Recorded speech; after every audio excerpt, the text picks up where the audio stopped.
नमस्कार। यूपीपीसीएस के लिए एनसीईआरटी ज्योग्राफी की सीरीज में एक बार फिर से आप सभी लोगों का स्वागत है। आप जानते हैं काम बड़े ही युद्ध स्तर पर चल रहा है। पर डे 3 वीडियो लगभग मैं आपको दे रहा हूं और मैक्सिमम 2 दिन और बचे हैं। 2 दिन में मैं सारा 12th का जो भी मटेरियल है आपका ज्योग्राफी का वो कंप्लीट कर दूंगा। इसी के साथ में एनसीईआरटी की ज्योग्राफी जो है पूरी कक्षा 6 से लेकर के 12 तक की बिल्कुल कंप्लीट हो जाएगी। और इसके साथ साथ मैंने आपको पहले बता रखा है कि जो इकोनॉमिक्स है, हालांकि इकोनॉमिक्स से इतने ज़्यादा क्वेश्चन पीसीएस प्रीलिम्स में आपको देखने को नहीं मिलेंगे, लेकिन जो स्टैटिक चीज़ें हैं, जहाँ से आपको चीज़ों के बारे में बिल्कुल पता होना चाहिए, उसका मैं एक ही वीडियो बनाऊँगा, 2, 3, 4 घंटे का जितने का भी होगा। और उसमें जितनी भी इकोनॉमिक्स मैं आपको बता रहा हूँ प्रीलिम्स के लिए, आप उतना पढ़ लीजिएगा। इसके साथ-साथ में जो भी बजट वगैरह है या इकोनॉमिक सर्वे वगैरह है, जो भी चीज़ें आती हैं करंट से जुड़ी हुई, उनको देख लीजिएगा। इतने में आपका इकोनॉमिक्स का काम हो जाएगा, ठीक है? ऊपर से फिर आपकी लक्ष्मीकांत भी तैयार रखी है, टेंशन ना लेना है। अब यहाँ से आपको जो है बहुत जल्दी-जल्दी चीज़ें मैं यहाँ से प्रोवाइड करना स्टार्ट करूँगा। तो आज हम बात करने वाले हैं परिवहन और संचार के साधनों के विषय में। और यहाँ से एक प्रश्न आपको 100% यूपीपीसीएस के प्रीलिम्स में देखने को मिलेगा। मैं बताऊंगा कहाँ से देखने को मिलेगा, वो चीज़ें यहाँ से आपको देखनी है और मेरे साथ में बने रहना है, वीडियो लास्ट तक देखना है, तभी आपको चीज़ों के बारे में बेहतर तरीके से जानकारी मिल सकेगी। तो चलिए स्टार्ट करते हैं, परिवहन के साधनों के बारे में जानते हैं। परिवहन के साधनों को अगर हम कैटेगराइज करें, वर्गीकृत करें, तो 3 भागों में इसको हम बांटते हैं। आप सभी जानते हैं कि स्थल परिवहन होता है, ठीक है, जल परिवहन होता है और वायु परिवहन। ये 3 ही प्रकार हैं जो परिवहन की कैटेगरी के अंतर्गत देखी जा सकती हैं। अब स्थल परिवहन में क्या-क्या आता है आपका? सड़कें जो है स्थल परिवहन में आ जाती हैं। रेलवे जो है पूरा आपका स्थल परिवहन के अंतर्गत आ जाता है।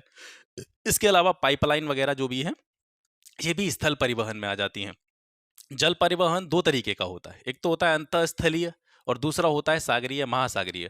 अंतःस्थलीय जल परिवहन कौन-सा होता है? जैसे मान के चलिए भारत के अंदर, यानी किसी भी देश के अंदर जो परिवहन हो रहा है जलीय मार्ग से, वो अंतःस्थलीय परिवहन है। जैसे देखा होगा आपने, गंगा नदी जो है ये भी एक प्रकार का क्या है? अंतःस्थलीय जल मार्ग के रूप में देखा जाता है। और सागरीय महासागर आप जानते हैं, जो देश के बाहर जो समुद्र फैला होता है, किसी भी देश के आस-पास जो समुद्र होता है, सागर का एरिया होता है, वहाँ पर जो जल परिवहन किया जाता है वो सागरीय या महासागरीय जल परिवहन के अंतर्गत आ जाता है। और वायु परिवहन में देखेंगे तो आप राष्ट्रीय वायु परिवहन होता है, इसके अलावा अंतर्राष्ट्रीय वायु परिवहन होता है। कुछ फ्लाइट्स जो होती हैं, कुछ वायु मार्ग जो होते हैं, वो बिल्कुल देश के अंदर ही काम करते हैं। जैसे आपको दिल्ली से कहाँ जाना है, चेन्नई जाना है, दिल्ली से आपको कोलकाता जाना है, तो है इस तरीके से जो है ये राष्ट्रीय परिवहन की कैटेगरी में आएगा। अंतर्राष्ट्रीय परिवहन, जैसे आपको भारत से कहाँ जाना है, ऑस्ट्रेलिया जाना है, भारत से आपको यूरोप जाना है, तो वो सारे किस चीज़ के अंतर्गत आएँगे? अंतर्राष्ट्रीय परिवहन के अंतर्गत आएँगे, ठीक है? अब इनसे जुड़ी हुई ये एक मैंने आपको एक फ्लो चार्ट बना के बता दिया कि परिवहन के साधनों का वर्गीकरण या क्लासिफिकेशन किस तरीके से किया जाता है।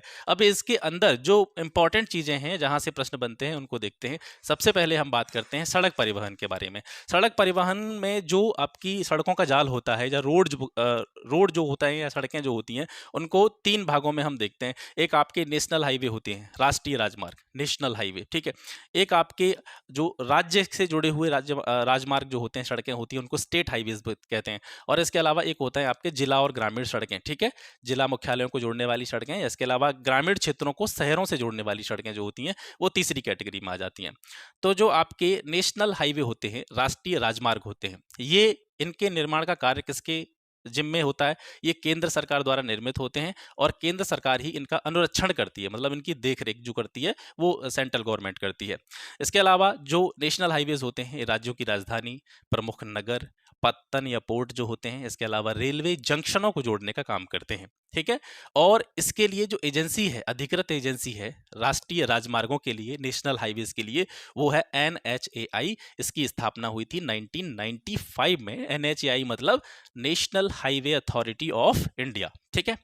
अब जो स्टेट हाईवे होते हैं, ये राज्य की राजधानी से जिला मुख्यालयों एवं अन्य महत्वपूर्ण शहरों को जोड़ने का काम करते हैं। और वहीं अगर हम बात करें जिला सड़कों की या ग्रामीण क्षेत्रों की जो सड़कें होती हैं, ये क्या करती हैं? जिला मुख्यालय तथा जिले के अन्य महत्वपूर्ण स्थानों को जोड़ने का काम करती हैं। तो आपको यहाँ से तीनों चीज़ों के बारे में पता चल चुका है कि राष्ट्रीय राजमार्ग या नेशनल हाईवे क्या होते हैं, स्टेट हाईवे क्या होते हैं, इसके अलावा डिस्ट्रिक्ट जो सड़कें होती हैं, जिले से जुड़ी हुई सड़कें होती हैं, या ग्रामीण क्षेत्र को शहरी क्षेत्र से जोड़ने वाली सड़कें होती हैं, इनके क्या-क्या कार्य होते हैं और इनके बारे में जो जानकारी है वो आपको यहाँ से मिल जाती है। इसके बाद में आते हैं हम रेल परिवहन पर, ठीक है? महात्मा गांधी ने एक कोटेशन दी थी, कथन है उनका कि भारतीय रेलवे ने विविध संस्कृति के अलग अलग कल्चर के लोगों को एक साथ लाकर भारत के स्वतंत्रता संग्राम में कंट्रीब्यूशन दिया है, योगदान दिया है। ये कहा था महात्मा गांधी ने, इसको भी आपको याद रखना है। विश्व में, ये पॉइंट है आपको याद रखने वाला, कि विश्व में संभवतः पहला सार्वजनिक पब्लिक जो रेल मार्ग था, ये कहां पर हुआ था? उत्तरी इंग्लैंड के स्टॉकटन और डार्लिंगटन के बीच में 1825 में। बिल्कुल कंफ्यूज नहीं होना है। जो आपको पढ़ा होगा आपने 1853 में मुंबई से ठाणे के बीच में जो रेलगाड़ी चलाई गई थी, वो भारत में चलाई गई थी। लेकिन यहां पर बात हो रही है विश्व में सबसे पहला, संभवतः, ठीक है, पहला सार्वजनिक रेल मार्ग जो था वो उत्तरी इंग्लैंड के स्टॉकटन और डार्लिंगटन के बीच में 1825 में ये स्थापित किया गया था। और भारत में पहली रेलगाड़ी चली थी मुंबई से ठाणे के बीच में 34 किलोमीटर की लंबाई में 1853 में यह संचालित की गई थी। तो ये दोनों फैक्ट आपको याद रखने हैं। ये प्रश्न भी आ जाता है कि जो बड़ी लाइन होती है उसकी लंबाई, ब्रॉड गेज जिसको हम कहते हैं, इसकी लंबाई कितनी है? पटरियों के बीच की दूरी, ये मैंने यहाँ पे दिखाया है आपको। देखिए पटरियों के बीच की दूरी कितनी होती है, मीटर लाइन में पटरियों के बीच की दूरी कितनी होती है, नैरो गेज की जो रेलवे लाइन होती है उसमें पटरियों के बीच की दूरी कितनी होती है, तो वो यहाँ से आप देखेंगे। ब्रॉड गेज या बड़ी लाइन जो होती है उसमें दोनों पटरियों के बीच की दूरी जो होती है 1.616 मीटर के आसपास होती है। मीटर लाइन में 1 मीटर होती है और नैरो गेज में ये दूरी जो होती है दोनों पटरियों के बीच में 0.762 मीटर या 0.610 मीटर, दोनों तरह की जो है पटरियां आपको देखने को मिल जाएंगी।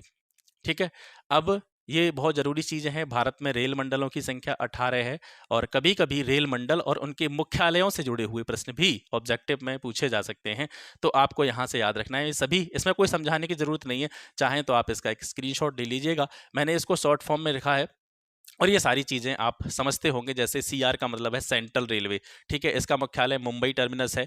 नॉर्दर्न रेलवे, ठीक है, इसका दिल्ली है। नॉर्थ ईस्टर्न रेलवे गोरखपुर है। पूर्वोत्तर सीमांत रेलवे इसका गुवाहाटी में है, ये प्रश्न पूछा गया था, ठीक है। और ईस्टर्न रेलवे, पूर्वी रेलवे जो है इसका कोलकाता में है मुख्यालय। साउथ पूर्वी यानी साउथ ईस्टर्न रेलवे कोलकाता में है इसका भी। साउथ सेंट्रल रेलवे इसका सिकंदराबाद में है। साउथ रेलवे, दक्षिण रेलवे जो है ये चेन्नई सेंट्रल है इसका मुख्यालय। और वेस्टर्न रेलवे, ये पूछा गया था एक बार, ठीक है।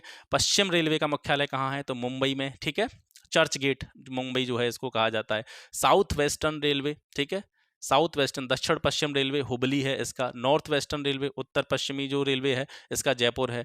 पश्चिमी मध्य रेलवे जो है जबलपुर में है। उत्तरी मध्य रेलवे एनसीआर, ये प्रयागराज में है, ठीक है। साउथ ईस्टर्न सेंट्रल रेलवे ये बिलासपुर में है, ठीक है। ईस्टर्न कोस्टर्न रेलवे जो है ये भुवनेश्वर में है। ईस्ट सेंट्रल रेलवे ये हाजीपुर में है। मेट्रो रेल का मुख्यालय आपका पार्क स्ट्रीट कोलकाता में है। और साउथ कोस्टल रेलवे जो है ये विशाखापट्टनम में है। तो ये सारे क्या हैं? रेलवे के मंडल हैं, इनके मुख्यालयों के बारे में आपने अभी देखा। इसके बाद में पार महाद्वीपीय रेल मार्ग। अब देखिए, जैसे कि मैं आपसे बता रहा था ना, 12th क्लास में 2 किताबें हैं। 2 किताबों में, एक में दोनों किताबों में जो चैप्टर है वो सेम है। जैसे परिवहन संचार हम पढ़ रहे हैं टॉपिक, यही पहली किताब में है परिवहन संचार टॉपिक, और यही टॉपिक दूसरी किताब में है परिवहन संचार। अब यहाँ तक जो आपने देखा था, यहाँ तक, अभी हमने यहाँ तक रेल मंडलों के बारे में पढ़ा, यहाँ तक ये पहली वाली किताब में दे रखा है 12th की में। अब यहाँ से आगे आप जो है वैश्विक स्तर पर पढ़ेंगे परिवहन और संचार के बारे में, ये दूसरी किताब में दे रखा है। तो दोनों चैप्टर्स को मैंने मर्ज किया है, इसी वजह से ये किताब जो है दोनों बहुत जल्दी खत्म हो जाएंगी। मैंने मर्ज कर दिया क्योंकि चीजें पढ़ने से मतलब है ये नहीं कि हम कौन सी किताब पढ़ रहे हैं, ठीक है। तो दोनों किताबों को मर्ज करके मैंने ये जो है शॉर्ट नोट्स तैयार किए हैं। इसके बाद में पार महाद्वीपीय रेल मार्ग। पहले तो जानो कि पार महाद्वीपीय रेल मार्ग होता क्या है। पार महाद्वीपीय रेल मार्ग का मतलब है पूरे महाद्वीप से गुजरते हुए इसके दोनों छोरों को जोड़ने वाला जो रेल मार्ग होगा उसको बोलेंगे हम पार महाद्वीपीय रेल मार्ग। और पार महाद्वीपीय रेल मार्ग में 2 प्रमुख रेल मार्ग जो है सबसे ज्यादा पूछे जाते हैं और इनके बारे में जानकारी आपको होनी भी चाहिए। पहला है आपका ट्रांस साइबेरियन रेल मार्ग। ट्रांस साइबेरियन रेल मार्ग ये जो है पश्चिम में सेंट पीटर्सबर्ग से पूर्व में प्रशांत महासागर तट पर स्थित व्लादिवोस्टोक तक, ठीक है, मास्को, कजान, ट्यूमेन, नोवासिबर्ग, चिता और खबरोस्क, इन स्थानों से होकर के जाता है। ये विश्व का सबसे लंबा द्विपथीय विद्युतीकृत रेल मार्ग है। लगभग इसकी लंबाई जो है 9322 किलोमीटर है। द्विपथीय का मतलब है डबल लाइन है, ठीक है। ट्रांस कैनेडियन रेल मार्ग जो है ये पूर्व में कहां से स्टार्ट होता है? देखेंगे आप तो हैलीफैक्स से प्रारंभ होता है। इसके अलावा ये मॉन्ट्रियल, ओटावा, विनीपेग और कैलगरी से होता हुआ पश्चिम में कहाँ तक जाता है, प्रशांत तट पर स्थित वैंकूवर तक। ठीक है, तो हैलीफैक्स से वैंकूवर तक, ये 2 पॉइंट आपको याद रखने। पूछा जाता है जब क्वेश्चन तो इसी तरीके से पूछा जाता है, जैसे ट्रांस कैनेडियन रेल मार्ग जो है वो कहाँ से प्रारंभ होता है और कहाँ तक जाता है, या उसके दोनों पॉइंट स्टार्टिंग और एंडिंग पॉइंट कौन से, तो हैलीफैक्स से लेकर के वैंकूवर तक। ठीक है, निर्माण हुआ था इसका 1886 में। उद्देश्य क्या था, एक संधि के अंतर्गत पश्चिमी तट पर स्थित ब्रिटिश कोलंबिया को राज्यों के संघ में सम्मिलित करने के उद्देश्य से ये ट्रांस कैनेडियन रेल मार्ग जो है वो बनाया गया था। यूरोप विश्व में सघनतम रेल तंत्र के रूप में जाना जाता है। ठीक है, डेंसिटी के रूप में। इंग्लैंड में स्थित यूरो टनल ग्रुप जो है, इसके द्वारा प्रचालित सुरंग मार्ग लंदन को पेरिस से जोड़ने का काम करता है। लंदन को पेरिस से जोड़ने का काम कौन करता है, यूरो टनल ग्रुप द्वारा प्रचारित जो सुरंग मार्ग है। ठीक है, इसके बाद में आगे देखते हैं संघ और प्रशांत रेल मार्ग। संघ और प्रशांत रेल मार्ग जो है ये अटलांटिक तट पर स्थित न्यूयॉर्क को किससे मिलाता है, प्रशांत तट पर स्थित सैन फ्रांसिस्को से मिलाता है। न्यूयॉर्क से सैन फ्रांसिस्को। ठीक है, बीच में कौन कौन पड़ते हैं आपके, क्वींसलैंड पड़ता है, शिकागो पड़ता है, ओमाहा पड़ता है, इवांस, ऑगडन और सैकामेंटी। ठीक है, ये चीजें जो है बीच में पड़ती हैं, लेकिन मुख्य रूप से आपको चीजें याद रखनी है कि संघ और प्रशांत रेल मार्ग जो है न्यूयॉर्क से सैन फ्रांसिस्को को जोड़ने का काम करता है।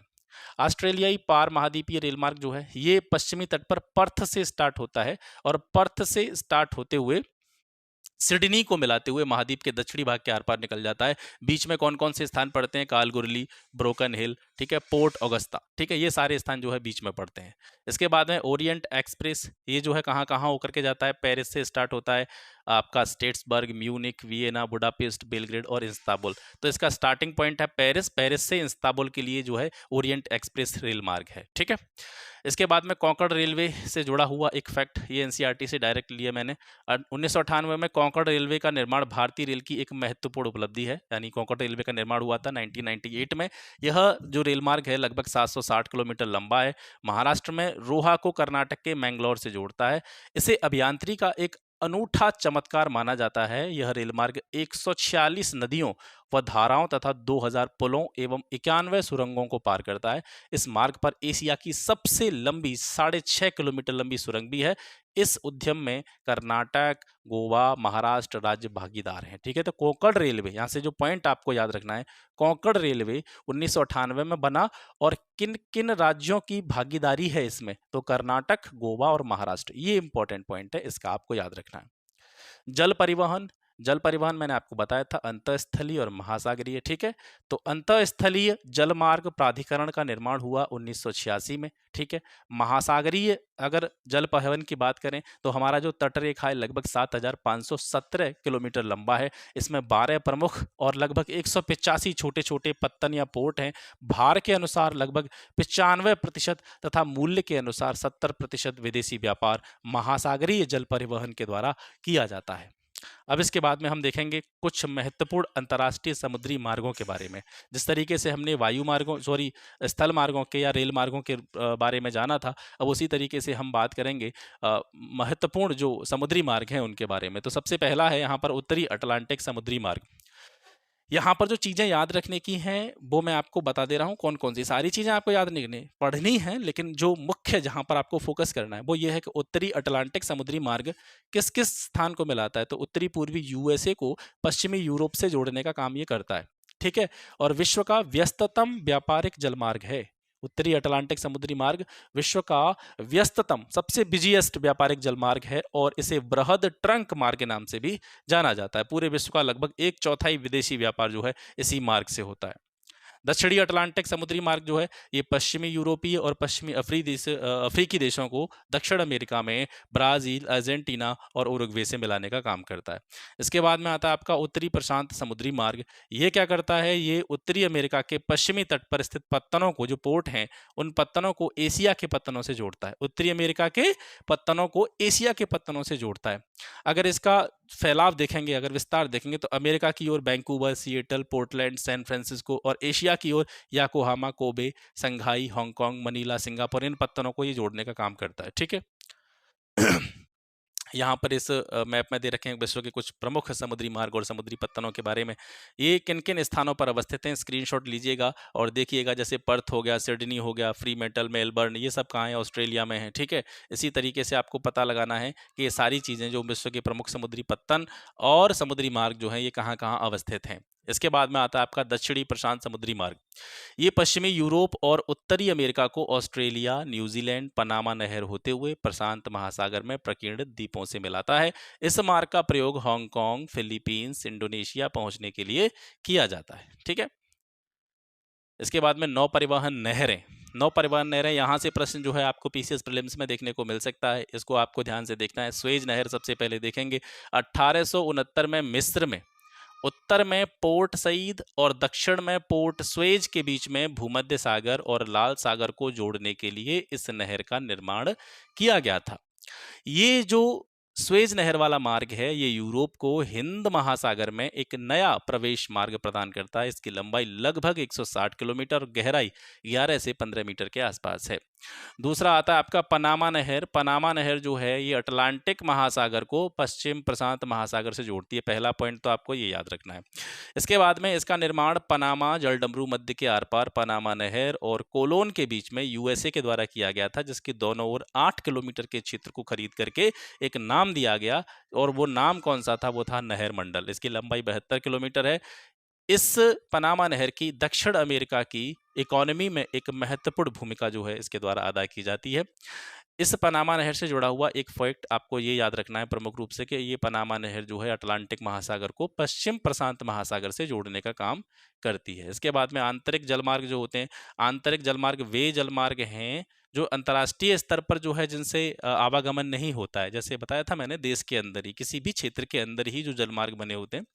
तो यहाँ जहाँ नदी चौड़ी होती है, गहरी होती है और गाद युक्त होती है, वहाँ आंतरिक जलमार्ग परिवहन का प्रमुख साधनों के रूप में देखे जाते हैं। और राइन जलमार्ग जो है वो इसी प्रकार का एक आंतरिक जलमार्ग माना जाता है। राइन नदी जर्मनी और नीदरलैंड से होकर के बहती है, पहला पॉइंट, ठीक है।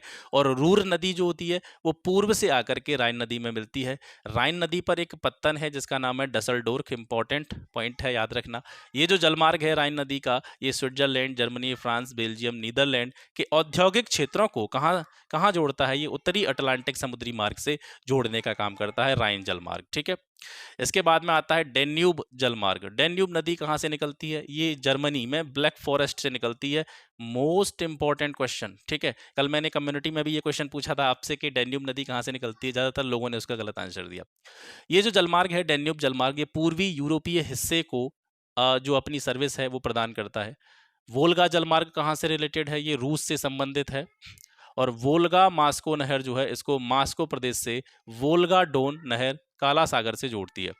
वृहद झील सेंट लॉरेंस समुद्री मार्ग। सेंट लॉरेंस समुद्री मार्ग जो है ये उत्तरी अमेरिका की वृहद झीलें, उत्तरी अमेरिका की जो 5 बड़ी झीलें हैं उनको देखिए आप पहले, सुपीरियर, ह्यूरन, इरी, ओंटारियो और सू नहर, वेलेंड नहर के द्वारा ये जो है जुड़े हुए हैं, ठीक है। तो इन ये जिन नहरों के नाम अपने अब तक मैंने आपको बताएं, सुपीरियर, ह्यूरन, इरी, ओंटारियो, सू नहर और वेलेंड नहर, इन नहरों से जुड़ा हुआ जो समुद्री मार्ग है ये उत्तरी अमेरिका की बृहद झीलों के अंतर्गत आते हैं और इसी को सेंट लॉरेंस समुद्री मार्ग के नाम से जाना जाता है। इसके बाद में आता है आपका मिसिसिपी जलमार्ग। मिसिसिपी जलमार्ग जो है ये यूएसए के आंतरिक भागों को दक्षिण में मैक्सिको की खाड़ी के साथ जोड़ता है। तो ये जलमार्ग से जुड़े हुए कुछ चीजें हो गई। इसके बाद में वायु परिवहन देखते हैं।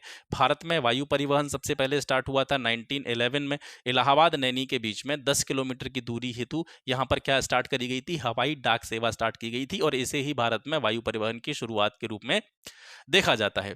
फिर इसके बाद में क्या होता है? 1947 में 1947 में 4 प्रमुख कंपनियां, कौन कौन सी कंपनियां? Indian National Airways, Tata Sons Limited, Air Services of India और डेक्कन एयरवेज, इसके द्वारा वायु परिवहन जो है संचालित किए गए।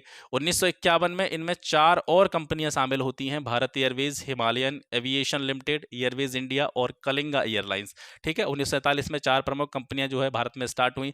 1951 में इसमें 4 और ऐड हो गई। इस प्रकार से 1951 में जो है भारत में वायु परिवहन कंपनियों की संख्या 8 हो गई। फिर 1953 में 1953 में क्या किया गया, जो हमारा वायु परिवहन था उसका राष्ट्रीयकरण कर दिया गया और दो निगमों का निर्माण किया गया। वो दो निगम कौन से थे, पहला था एयर इंडिया लिमिटेड और दूसरा था इंडियन एयरलाइंस। ठीक है, 2005 से इस इंडियन एयरलाइंस का नाम जो है वो चेंज कर दिया गया था। ठीक है,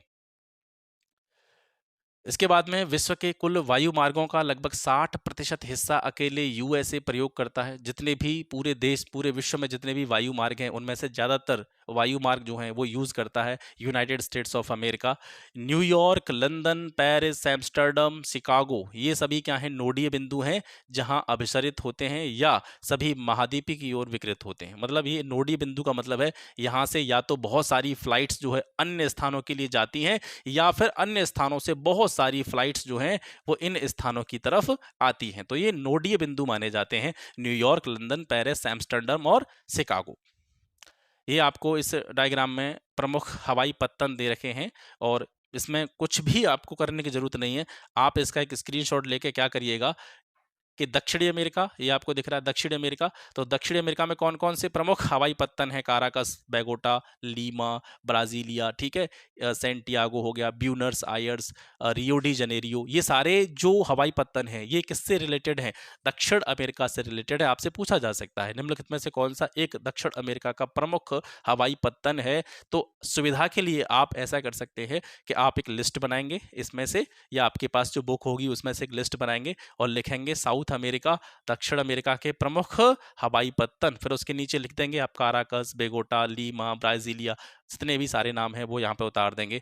इसके बाद में अफ्रीका में देखेंगे तो अब डकार हो गया, आगरा हो गया, लागोस हो गया, दार ए सलाम हो गया, ये आता है, ये इंपॉर्टेंट है, दार ए सलाम, ये प्रश्न जो आया हुआ है, Lusaka, Harare, Johannesburg, Cape Town, ये सारे जो हैं कहाँ हैं, अफ्रीका के जो है प्रमुख हवाई पत्तन है। ऑस्ट्रेलिया में गिने चुने हैं आपके, पर्थ हो गया, सिडनी, ऑकलैंड, ठीक है, ये सारे जो हैं ये ऑस्ट्रेलिया के हैं। तो यहाँ से आप जो है एक लिस्ट बनाएंगे और उसको फिर याद करेंगे। इसके बाद में आता है पाइपलाइन। ठीक है, पाइपलाइन के बारे में जानते हैं। पेट्रोलियम और प्राकृतिक गैस प्रशासन के अधीन स्थापित ऑयल इंडिया लिमिटेड यानी OIL, ये जो है कच्चे तेल और प्राकृतिक गैस के अन्वेषण मतलब उसकी खोज, उसके उत्पादन यानी प्रोडक्शन और परिवहन में लगा हुआ है। इसे 1959 में एक कंपनी के रूप में निगमित किया गया था।